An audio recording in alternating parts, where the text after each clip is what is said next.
What's changed for you lately? Have there been some tiny incremental changes, like that normal kind that come with a change of the seasons or with a change in your health, a change in your overall mood? Or are there some big sweeping changes, like a baby? And, I feel like I shouldn't have to even mention those big sweeping changes because, of course, you'd be aware of them and how they're affecting you, right? I don't think so, because it took a friend mentioning to me yesterday. Hi. You want to say hi? Uh-huh. It took a friend mentioning to me yesterday that it was the reason why I was having such trouble just kind of keeping my act together, telling a cohesive story, feeling like I was, had everything together, was that I've had a really big change in my life, like the baby. And it's very simple to sort of assume you have to be back to business as normal and business as usual as soon as you're up and out of bed or as soon as the dust is settled from either a crisis or a celebration. But the fact of the matter is that everything has shifted and changed. And so one of the things that's changing for us over at Online Empowerment is our basic business model.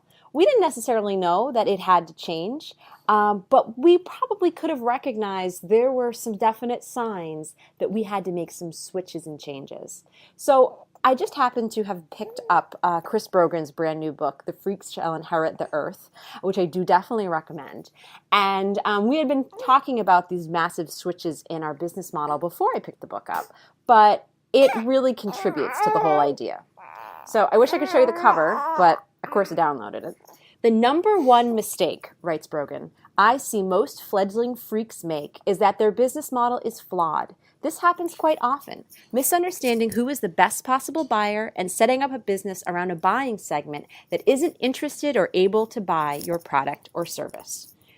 Definitely see how that could be an easy mistake to make. Now, in the case of Online Empowerment, we are shifting our business model, not necessarily because we had the market segment wrong. I think we really do understand our creative entrepreneurs who are on a mission to make the world a better place, but who happen to get really overwhelmed by the digital possibilities because stuff like systems and technical things just isn't their sweet spot. But what really we recognized needed to change was the model. The model wasn't serving us. We were trying to have a service-based business that eventually got some products created and did as much content creation along the way as humanly possible. Now, if you guys know anything about me, you know that I'm a writer and you know that I live, breathe, love content. Or maybe you would know that better if I had more time to do it, if it was more at the center of my workday. Well, she's at the center of my workday, but she's at the center of every day. The fact of the matter is, we really needed to start a blog that was monetized with products and services and some affiliate relationships, rather than trying to go the other way around and just get the blog thing done. Now, this path isn't right for everyone. For sure, because I know that for many people, that whole concept of creating a blog is really difficult. There's no love or joy in it. It's the thing that they do at the end of the day because they know they have to do it. For me, I was sad that it was being pushed off to the margins of my week as an afterthought to get something together before the week's newsletter went out. Not the way that I wanted to run my business, not the way that I wanted to run my life, because right now, priorities have changed.